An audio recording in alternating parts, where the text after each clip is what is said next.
विद्यार्थी मित्रों આપણે જોઈશું ધોરણ 7 સ્વાધ્યાય બીજું અપૂર્ણાંક અને દશાંશ સંખ્યા। એમાં સૌથી પહેલા આપણે જોઈએ અશુદ્ધ અપૂર્ણાંક કોને કહેવાય। તો જે અપૂર્ણાંકમાં અંશ મોટો હોય તેને અશુદ્ધ અપૂર્ણાંક કહેવાય। દાખલા તરીકે 12 પંચમાંશ ઉપર જે છે એને અંશ કહેવાશે અને નીચે જે છે 5 એને છેદ કહેવાય।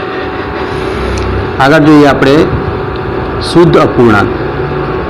तो जे अपूर्णांक में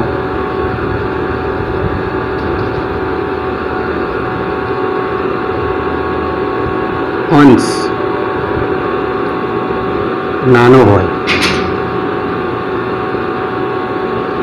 तेवी संख्या ने दाखला तरीके 2 पंचमांश तो छेद मोटो है अंश नानो है तो अंश नानो हो शुद्ध अपूर्णांक कहवाय। हवे जोईए आपणे मिश्र अपूर्णांक। तो मिश्र अपूर्णांक कोने कहेवाय तो 7.2 पंचमांश बराबर। फरी लखीए आपणे 7.2 पंचमांश आ मिश्र अपूर्णांक है। आनी अंदर आ 7 है पूर्णांक है अने आ अपूर्णांक है। बंने भेगी संख्या होय एटले एने मिश्र अपूर्णांक कहेवाय। बीजी एक संख्या लईए आपणे 3.2 छष्टमांश। આપણે હવે જોઈશું સ્વાધ્યાય 2.1 એમાં પ્રથમ દાખલો છે ઉકેલ મેળવવાનો છે। તો આપણે અહીંયા બાદબાકી આપેલી છે પણ અહીંયા પૂર્ણાંક સંખ્યામાં छेद में कई नहीं तो આપણે 1 લઈશું। 3 पंचमांश। હવે અંશ જે છે એમાં 2 - 3 પણ બંને છેદ સરખા હોય તો બાદબાકી થાય તો તેના માટે છેદ આપણે સરખા કરવા માટે લસા લેવો પડે। તો અહીં 5 અને 1 છે તો એનું લસા થશે 5 થશે। तो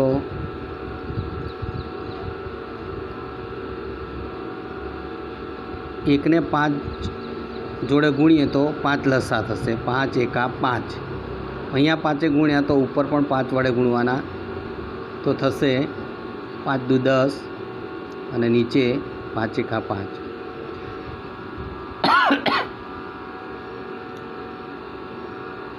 आ ज रीते आपणे 3 पंचमांश નું કરશું।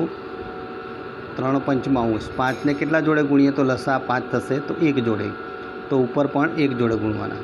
હવે 3 × 1 = 3 અને 5 × 1 = 5 બંનેના છેદ સરખા થઈ ગયા। હવે આપણે બાદબાકી કરી શકીએ તો 10 - 3 10 - 3 ભાગ્યા છેદની અંદર लसा जे आयो होय छेद में मूकवानो 5।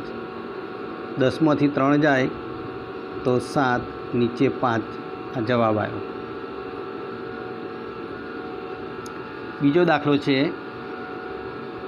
ए दाखलो पण ए ज रीते छे कि आपणे नीचे अहींया 1 धारशुं।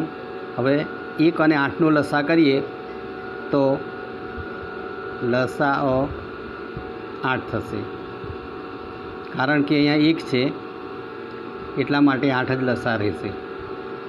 हवे 4 नीचे 1 ने केटला जोड़े गुणीए तो 8 लसा थाय तो 8 वडे। एवी ज रीते ऊपर पण 8 जोड़े गुणवाना तो 8 × 4 = 32 नीचे 8 × 1 = 8। एवी ज रीते 7 अठमांशनुं करवानुं छे तो 8 ने केटला जोड़े गुणीए तो 8 लसा थाय 1 जोड़े तो ऊपर पण 1 जोड़े गुणवाना एटले 7 × 1 = 7 અને 8 × 1 = 8। हवे बंनेना छेद सरखा थई गया। हवे एनो सरवाळो करवानो छे आपणे तो 32 + 7। हवे आपणे 32 + 7 करीशुं।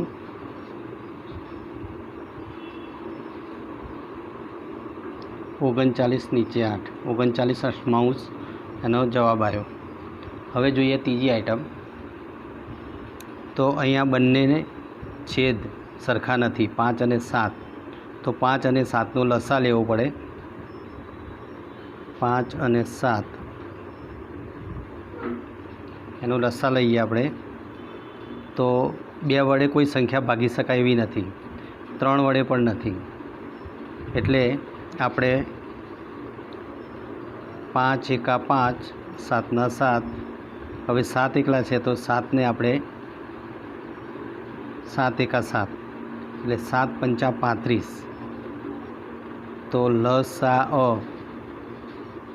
35 થયો। તો આપણે 3 પંચમાંશ 5ને કેટલા જોડે ગુણીએ તો 35 આવે, તો 7 વડે, 7 પંચા 35, તો ઉપર પણ 7 વડે, 7 તરી 21, નીચે 7 પંચા 35। હવે 2 સતમાંશ 7ને કેટલા જોડે ગુણીએ તો 35 આવે, તો 5, ઉપર પણ 5 વડે, નીચે જેટલી સંખ્યા જોડે ગુણવામાં આવે એ જ સંખ્યા વડે ઉપર ગુણવાના, 5 દુ 10, 7 પંચા 35। હવે બંને જગ્યાએ આપણે જોઈએ તો છેદ સરખા થઈ ગયા છે, એટલે આપણે 21 વત્તા 10 નીચે 35 બરાબર 20 ને 10 31, 35 જવાબ આવ્યો। દાખલા નંબર 2 જોઈશું। ઉતરતા ક્રમમાં ગોઠવો। તો ઉતરતા ક્રમમાં ગોઠવવા માટે છેદ સરખા હોય તો જ આપણને ખબર પડે કે કઈ સંખ્યા નાની છે અને કઈ મોટી છે। તો આપણે 9, 3 અને 21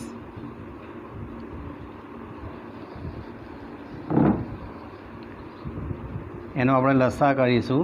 તો સૌથી પહેલાં નાની સંખ્યાથી ભાગ ચલાવવાનો। તો 9, 3, 21 2 વડે ભાગ નહીં ચાલે, એ તો 3 ચલાવવાના આપણે। તો અહીં 3 એકા 3 થશે, અહીં 3 તરી 9 અને 21 છે, તો 7 તરી 21। હવે ફરી 3 વડે ભાગ ચલાવવો પડશે, કેમ કે 3 છે, એટલે 3 એકા 3, 1ના 1, કોઈ પણ સંખ્યાને નો ભાગ ના ચાલે તો એને નીચે ઉતાર લેવાના। હવે માત્ર 7 રહ્યા, એટલે 7 એકા 7। હવે આ જે સંખ્યા છે એનો ગુણાકાર કરવાનો, 7 તરી 21, 21 તરી 63, તો લસા 63 થયું। હવે આ દરેક સંખ્યાના છેદમાં 63 આવે એ માટે આપણે 2 9 હવે 9ને કેટલા જોડે ગુણીએ તો આપણો લસા 63 થશે, તો 9 સીત્યું 63। અહીંયા 7 ગુણ્યા એટલે ઉપર પણ આપણે 7 ગુણવા પડે, તો 7 દુ 14, નીચે 9 સીત્યું 63। હવે બીજી સંખ્યા લઈએ 2/3, તો 3ને આપણે કેટલા જોડે ગુણીએ તો 63 આવે,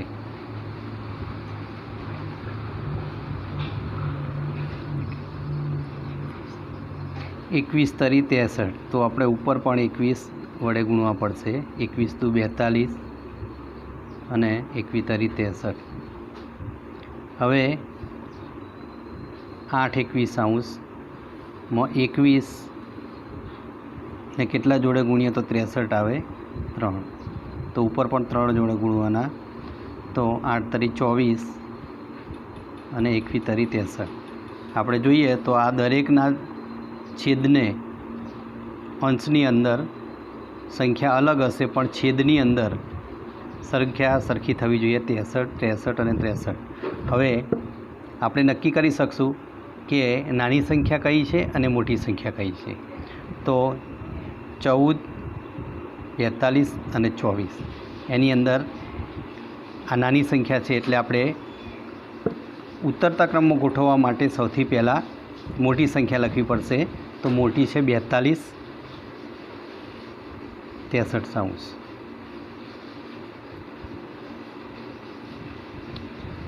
એટલે કે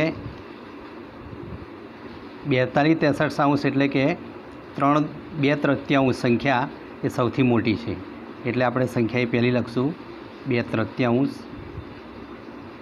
ચલો, એનાથી થોડી નાની કઈ છે તો 24 63. 42 63 કરતાં 24 63 થોડી નાની છે, એટલે કે 8 21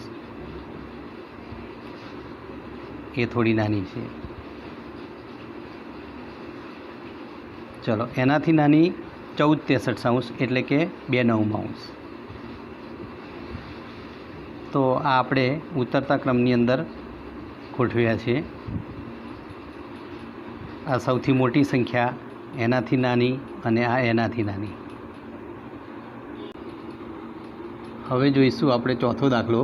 એક લંબચોરસ કાગળની લંબાઈ 12.1/2 છે આ લંબાઈ, અને પહોળાઈ 10.2/3 છે. એની આપણે પરિમિતિ શોધવાની છે. તો લંબચોરસની પરિમિતિ બરાબર 2 લંબાઈ વત્તા પહોળાઈ. કૌંસની બહાર 2 છે એટલે કે લંબાઈ 2 વખત અને પહોળાઈ 2 વખત. લંબાઈ 2 વખત અને પહોળાઈ 2 વખત. હવે 2 ગુણ્યા લંબાઈ. લંબાઈ કેટલી છે? 12.1/2 વત્તા 10.2/3. હવે આ મિશ્ર અપૂર્ણાંક છે, તો 12 × 24 ને 1 25, નીચે 2 વત્તા 10 × 30 ને 2 32/3. હવે આપણે આનો સરવાળો કરવાનો છે, પણ ક્યારે કરી શકીએ કે છેદ સરખા હોય. તો આના 3 દુ 6, લસા આપણે કરીએ તો 6 આવશે. તો અહીંયા લખવાનું લસા અ બરાબર 6. બરાબર. હવે 2 કૌંસમાં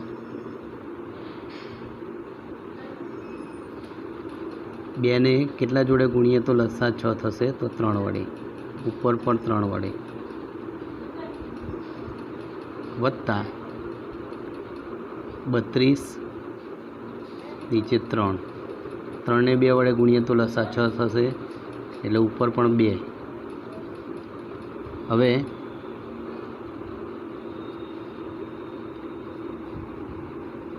2 કૌંસમાં 25 × 75, 3 દુ 6 વત્તા 32 દુ 64, 3 દુ 6. બંનેના છેદ સરખા થઈ ગયા, એટલે હવે આપણે